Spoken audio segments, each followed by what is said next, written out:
have so many clients where they'll say, like, I'm just attracted to this. I can't help it. I'm just so attracted to this kind of person. That's just how it is. And I tell them that you can control who you're attracted to. You're not a victim to, your body. Like, for example, you don't want to wake up in the morning and go to the gym. Your body wants to be lazy and lay in bed, but you override your body and you go to the gym. You want to reach for that cupcake or pizza, but you want to be healthy, so you get a salad. You override your body's desire.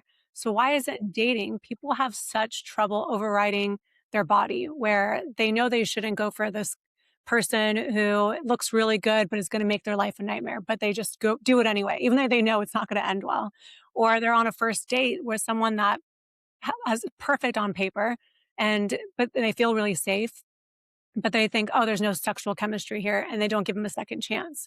Like, how can people help override their body in a dating capacity when they're able to do it in other places? It's a great question. And relationships are so complicated. There's so much to work through and so much history.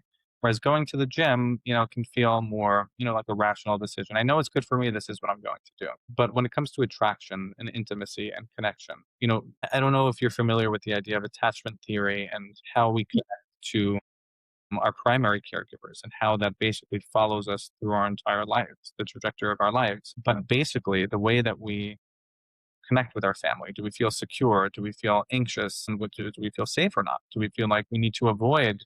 Did we learn to avoid all the challenges that came up at home? We can develop all sorts of defenses and ways of showing up in relationships that aren't healthy, even though we might know it rationally, right? We might say, this is not so great, right?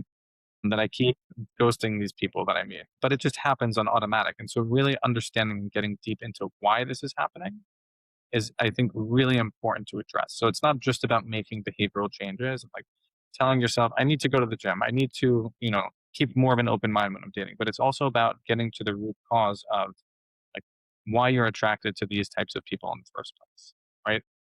And you can do a lot of really great work in that sense. With the insight, you could start, it's easier to make shifts in like how you think about dating and who you're attracted to. Yeah. Does that make sense? Yeah, absolutely. It's so much easier to tell someone else what they're doing wrong than to listen it to yourself, and but I do think it does take a lot of, well, at first recognizing this is a pattern that I have. I think once you have that sort of awareness, then you can more easily say, "Oh, okay, I'm gravitating toward this person because it's a dynamic that I keep repeating again and again, but I know it's not good for me." Then you can kind of logically get yourself out of that situation, I think, a little bit. Exactly.